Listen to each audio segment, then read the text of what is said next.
Oui, bonjour, monsieur le président. C'est encore moi. Comment allez-vous? Vous vous êtes remis de cette semaine folle qu'on a vécue? Oh, m'en parlez pas. Ah, moi, je suis littéralement épuisé. Je suis sur les rotules. Ne nous refaites pas une semaine du même acabit, hein. Ah bah, c'est un coup à y rester, hein. Je me demande comment vous faites pour tenir. À commencer par vos ministres, auxquels vous tirez, si vous le voulez bien, et de ma part, un grand coup de chapeau pour leur activité quasi surnaturelle. Surnaturelle, oui. Ah bah, la semaine dernière, ils étaient partout, sur tous les fronts. À commencer par l'autre, là, celui qui a une tête d'ahuri. Lequel? Oui, c'est vrai, le binoclard, là. Mais si, les effets volontaires, c'est la faute à Pfizer. Ils nous prennent pour des veaux, c'est la faute à Rousseau. Lui-même, le sinistre de la santé, Aurélien Rousseau. Ouais. Non, la chanson, c'est un moyen mnémotechnique pour me souvenir de lui. Ah, parce que sinon, comme tous les Français, je ne sais même pas qu'il existe, hein. Bon, en tout cas, vous avez bien fait de le nommer, lui, hein. Ah, franchement, grande trouvaille. C'est pas pareil qu'avec les autres. Avec lui, on sent que il y a comme qui dirait un début de dialogue. Vous voyez, c'est fluide, hein. On voit bien qu'il comprend strictement rien à ce qu'il raconte, ce qui nous facilite grandement le travail. Vous voyez, à ce sujet, je m'inscris en faux, hein, par rapport à tous ceux qui l'ont dénigré lors de sa nomination. Oui, on a eu Buzyn, Véran, tout ça c'est du pareil au même, c'est la même clique, etc. Que nenni. Ah bah, il y a une différence fondamentale entre lui et ses prédécesseurs, monsieur le président. Fondamentale, oui. Ah bah, les autres savaient pertinemment qu'il mentait et pourquoi il mentait. Lui, il ment, mais manifestement, il ne sait même pas pourquoi, hein. C'est inscrit sur son front. D'ailleurs, on va lui demander directement. Aurélien, ça va? Bon, ça marche ton petit boulot? Bon, bah, enchanté, hein, c'est la première fois qu'on se parle. Ouais, non, c'est vrai que quand on te regarde, t'as vraiment la trombine du mec qui sait pas ce qu'il fout là, hein. Bon, je te rassure, t'es pas le seul, hein. Nous autres aussi, on se demande bien ce que tu fous là. Alors, on va te présenter, hein, pour les gens qui ne te connaissent pas encore. À la base, tu es professeur d'histoire-géographie. C'est bien ça? Non. Et tu es donc ministre de la Santé. Ah, bon, tout ce qu'il y a de plus logique quand on sait qu'un médecin généraliste qui a fait 10 ans d'études a eu 2 à 3 heures de cours sur les injections dans tout son cursus. Fin de la parenthèse. Tu es également communiste et à ce titre, tu es ministre de la République française. Bon, là, en revanche, on est bien dans les clous, hein. On reste dans le rouge. Reste à savoir quelle nuance, hein. Non, parce que chez vous, les gauchos, il y a des branches, des sous-branches, moi j'y connais que dalle, hein, je m'y retrouve pas. Alors, t'es communiste comment, toi? Maoïste, staliniste, trotskiste? Communiste du centre? Oui, non, c'est bien ça. Donc communiste compatible avec la banque d'affaires et la haute finance. C'est ça? Oui, bon, c'est pour ça qu'on t'a recruté, évidemment. Alors, toi, tu es donc à la base professeur d'histoire-géographie et communiste, et les aléas de la vie ont fait que tu t'es retrouvé sans travail et tu as donc décidé, hein, de te réorienter, de t'offrir une petite reconversion, brillamment réussie semble-t-il, en commercial pour les laboratoires pharmaceutiques. Je me trompe? Non, c'est parfait. Alors, petite parenthèse, certains d'entre vous cherchent peut-être un emploi. Envoyez votre CV chez Pfizer, ils sont à la recherche de commerciaux, toutes sortes de profils, hein, sont les bienvenus. Professeur d'histoire-géographie, mais vous pouvez être aussi boucher charcutier, toiletteur pour chien ou encore paysagiste, ça peut fonctionner, hein, tentez votre chance. Alors, la maîtrise de la langue française est préférable, mais c'est pas obligatoire, hein. Sachez que si vous avez la chance d'être recruté, vous sera offert le kit de bienvenue, l'oreillette, le prompteur et évidemment le catalogue des marchandises traduit en 28 langues. Il y a juste à répéter. Voyez, Aurélien l'a fait, emboîtez-lui le pas. En tout cas, Aurélien, nous t'applaudissons. Grâce au laboratoire pharmaceutique, tu as pu te réinsérer dans la société en trouvant un emploi qui te va comme un gant a priori, si j'en juge la maestria avec laquelle tu nous as fait l'article la semaine dernière, puisque tu étais invité sur une radio de grande écoute, une radio d'État, hein, c'est comme ça qu'on appelle ce genre d'endroit aujourd'hui, et tu as donc déclaré, avec une décontraction absolument sidérante, qu'il n'y avait aucun effet secondaire. On parle bien évidemment des injections concoctées par le vétérinaire Bourla, hein. Aucun effet secondaire. Et force est de reconnaître, Aurélien, que tu as parfaitement raison, n'en déplaise à tes nombreux détracteurs. Évidemment qu'il n'y a aucun effet secondaire, il n'y a que des effets dommageables, dont certains très graves, comme la mort, par exemple. Alors, méfie-toi parce qu'avec ce genre de propagande, les gens vont finir par croire que les effets indésirables sont en réalité des effets désirés et donc des effets volontaires, ce qui est quand même pénalement répréhensible. À ce sujet d'ailleurs, toujours pas un juge pour instruire? Non, vous avez autre chose à foutre. Oui, c'est ça. Faut aimer lire, forcément. Vous avez tort pourtant, c'est pas très compliqué. Le code pénal, vous voyez ce que c'est? Oui, de loin, vous en servez plus, vous vous êtes assis dessus, c'est ça. Bon, il faut le reprendre, l'ouvrir, vous fermez les yeux, vous n'avez qu'à laisser tomber votre doigt. 100% des gagnants ont tenté leur chance. Et vice-versa, à tous les coups l'on gagne, vous laissez tomber le doigt, vous trouvez un chef d'inculpation extrêmement grave. Vous devriez essayer, l'un de vous deviendrait peut-être un héros national. Bon, Aurélien, dis-moi, alors tu n'as pas fait que ça, évidemment, en bon commercial, tu nous as fait l'inventaire, il faut se faire picouser contre le papillovirus, contre le rhume des foins ou que sais-je. En gros, sachez, chers amis, que tous les problèmes que nous pouvons rencontrer au cours de notre existence ont une réponse, et cette réponse est injectable. C'est-à-dire que si vos chiottes sont bouchées chez vous, n'appelez pas le plombier. Demandez le catalogue Pfizer. Il y aura forcément une injection pour vous. Si votre chat pisse sur le tapis ou si vos haricots verts font la gueule dans le potager, la réponse vaccinale vous aidera sans aucun problème. Bon, Aurélien, écoute, je vais te laisser continuer à faire ton porte-à-porte. Tu peux circuler. Monsieur le Président, donc il y en a une autre, de vos ministres, qui a eu une activité redoutable la semaine passée, c'est la borne. La borne imperturbable, un monolithe, quoi. Oui, une borne. Là, il n'y a pas mieux. Bon, alors elle a convoqué, comment dirais-je, le grand Manitou de la secte du Grand Orient, à moins que ce soit le contraire. C'est peut-être le grand maître du Grand Orient qui a convoqué le Premier ministre de la République française. On ne sait plus bien qui est subordonné à qui. J'imagine que tout ça se mélange relativement bien. Alors, entre parenthèses, Trichard, le grand maître, là, détenteur des secrets du pot-au-feu du Grand Orient. Bon, dis-moi, c'est plus Trichard qu'on va t'appeler, c'est Tricard. T'es grillé, de toute façon, il n'y a plus besoin de te griller puisque vous vous affichez au grand jour, comme notamment à l'occasion de cette petite réunion tout à fait religieuse en tête-à-tête avec la première ministre. Religieuse, oui. Ah oui, non, parce qu'il y a des gens qui savent pas encore que la franc-maçonnerie est une secte anti-chrétienne qui adore Lucifer. Donc c'est une forme de religion, la religion d'État, évidemment, pour ceux qui ne sont pas encore réveillés ou qui ont de la colle sur les paupières. Alors, tout simplement, le grand maître du Grand Orient a donné son cahier de doléances au Premier ministre français, pour lui dire, nous les francs-maçons, on aimerait ceci ou cela, carrément. Ils l'ont toujours fait, mais maintenant ils vous disent ce qu'ils font. Vous voyez, donc il n'y a plus aucune excuse. Bon, dis-moi, Trichard, vous êtes combien les francs-maçons du Grand Orient, là? 50 000, 60 000 en France? Ouais, c'est ça.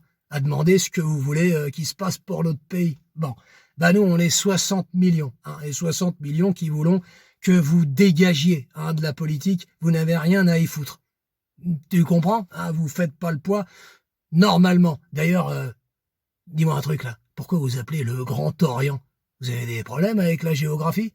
Non, parce qu'ici on est en Occident, et en France en particulier. Oui, ça fait plus mystérieux, c'est ça. La Kabbale, les trucs magiques, Scheherazade et les 1001 nuits, c'est ça, le Grand Orient. T'es un comique aussi. Allez, tu peux circuler. Qu'est-ce que je voulais dire? Alors, évidemment, comme par hasard, cette petite réunion entre le grand maître de la franc-maçonnerie et la grande prêtresse républicaine Borne a eu lieu la veille ou l'avant-veille de la dissolution, directement par les ministres de cette même République, de la dissolution d'un parti politique. Première fois dans l'histoire de notre pays, saluons-les, un parti politique évidemment catholique, j'ai nommé Civitas, c'est-à-dire qu'en fait, des lascars qui appartiennent eux-mêmes à un parti politique, au seul parti politique toléré dans notre pays en réalité, ont décidé Non, eux, c'est pas bien, il fallait qu'ils dégagent. Alors, le tout annoncé en grande pompe par l'ex-véreux de la santé, reconverti, je crois, en VRP de service pour la démocratie, les relations entre le Parlement, la démocratie, etc. T'es un marrant, le Véran. Bon, alors, rappelons-nous juste un instant que c'est quand même le même Lascar qui déclarait il y a 1 an et demi, 2 ans, ceux qui ne veulent pas obéir doivent être mis au banc de la société. Il a quand même dit ça. Et lui s'occupe de la démocratie. Il faut quand même se souvenir un petit peu des choses. Obéir, sous-entendu, à ce Lascar et à sa clique de branquignoles. Vous comprenez? Bon, alors lui est arrivé donc en grande pompe pour dire que Civitas, les catholiques, devaient dégager et en utilisant, malheureusement, il est vrai, de véritables motifs. Pour le coup, il n'a pas menti du tout, puisqu'il a dit que Civitas était un organisme extrêmement dangereux, appelant à la violence. Et force est de constater, encore une fois, qu'il a parfaitement raison. Et j'en suis le témoin. Civitas, plus d'une fois, a appelé, que dis-je, exhorté les catholiques à se munir de chapelets et à prier. Bon, oui, ça a l'air de rien, sauf que dites-vous bien qu'on a affaire à des satanistes. Ça leur fait l'effet de la gousse d'ail et de l'eau bénite jetée à la gueule d'un vampire. Ça brûle, forcément. Bon, monsieur le président, qu'est-ce que je voulais dire? Alors il y a cette histoire rocambolesque là aussi. Alors, je constate qu'en France, on a un code pénal épais comme ça. On tourne n'importe quelle page, il y a de quoi envoyer un tas de lascars en tôle. Pas besoin de chercher les motivations, on les a, tout est dedans. Et en revanche, en Suisse, eux, ils vont chercher des motifs qui n'existent pas pour foutre les gens en tôle.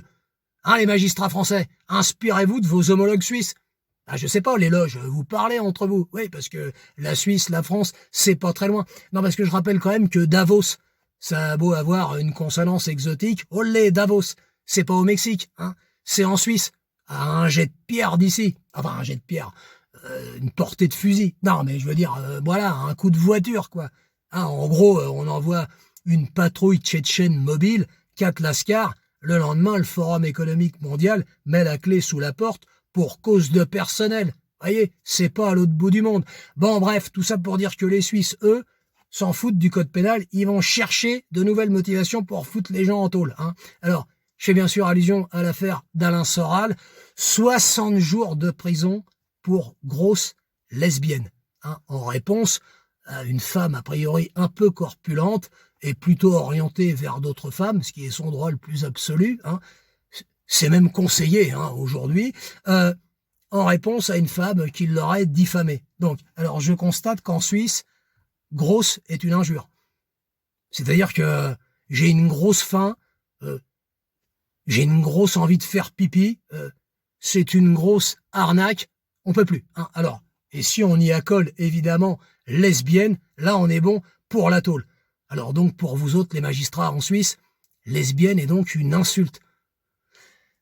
Faites gaffe, vous allez vous coltiner toutes les associations de LGTYZ, sinus racine carrée de mon cul sur la commode. Ils vont vous sauter dessus. Vous vous rendez compte? Vous dites que c'est une insulte. Vous n'avez pas honte de mépriser ces gens-là? Alors, les mondialistes, il faudrait quand même que on arrive à comprendre. Est-ce qu'on est fier, la Gay Pride, tout ça, vive les trans, il en faut partout, ou est-ce que c'est une insulte? Parce que nous, on ne sait pas. Dans ce cas-là, si lesbienne est une insulte, hétérosexuel en est une également. Le premier qui me traite d'hétéro, je vous préviens, je porte plainte contre lui pour hétérophobie. Vous voyez?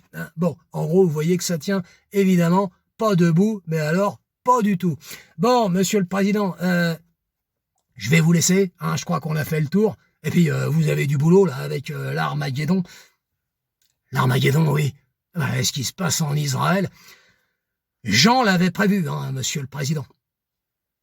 Non, pas Jean Castex. Non, lui, il avait prévu qu'il valait mieux boire le café assis que debout, pour éviter d'être contaminé par le virus. Et l'histoire lui rendra raison. Non, je parle de Jean. L'Apocalypse, monsieur le président. L'Apocalypse, oui. Jean avait dit 200 millions de guerriers sur les bords de l'Euphrate. La fin du monde? On y arrive. J'ai bien l'impression que ces prévisions étaient tout à fait justes. Ce que j'en pense, moi, de cette affaire, ma foi, je sais pas. la Commission européenne a sorti le drapeau israélien. Tous nos hommes politiques se sont exprimés dans le même sens. Tous les hommes politiques occidentaux se sont exprimés dans le même sens. Donc, connaissant la vertu de tout ce petit monde, j'imagine qu'ils sont dans le camp du vrai. Hein. Ça parle tout seul. Qu'est-ce que vous voulez que je commente?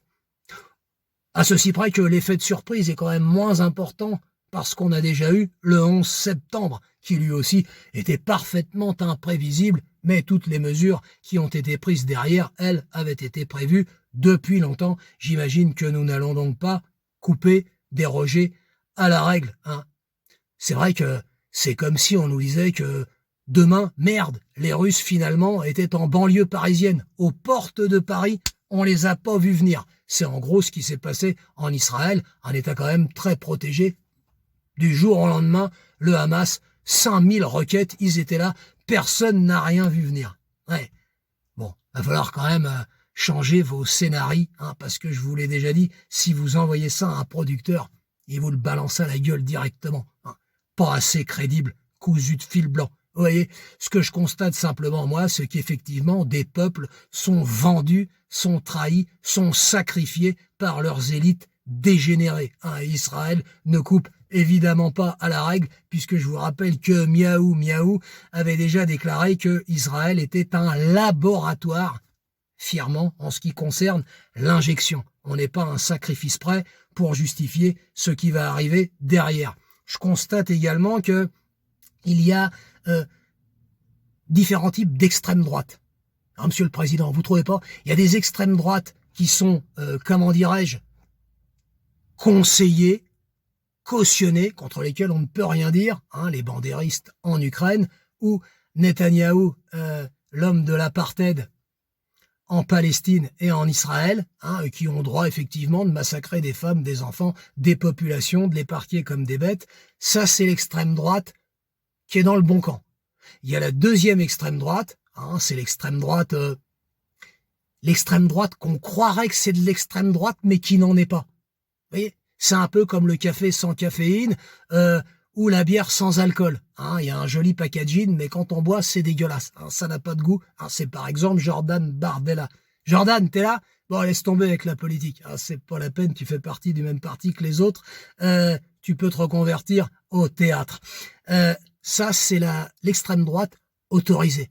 C'est-à-dire qu'on l'autorise à être là pour que les gauchos puissent lui taper dessus pour faire croire qu'ils sont pas d'accord. Hein. Et puis en arrière-boutique, bon, comme ça, personne voit ce qui se passe. Voyez. Et il y a la troisième extrême droite.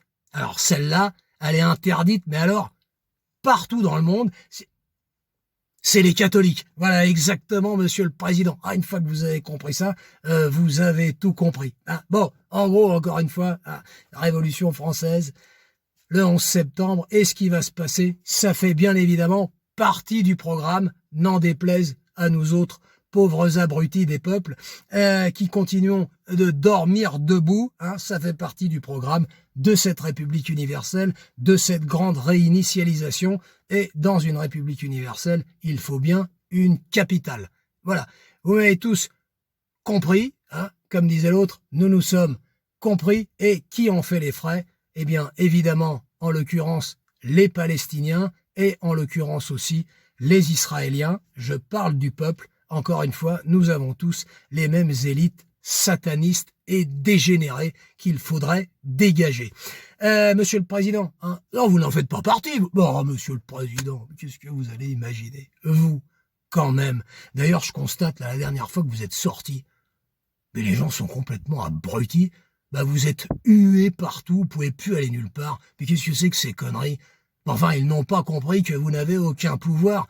Bah, évidemment, vous êtes là parce qu'on vous a mis là. Bah voilà, parfaitement. Non, mais sans déconner, quoi. Ils s'en prennent à vous, là. Hein. Bon, enfin. Allez, Monsieur le Président. Je vais vous laisser, hein, et puis, si c'est pas encore la fin du monde, et si je repense à quelque chose, comme d'habitude, je reviens vers vous.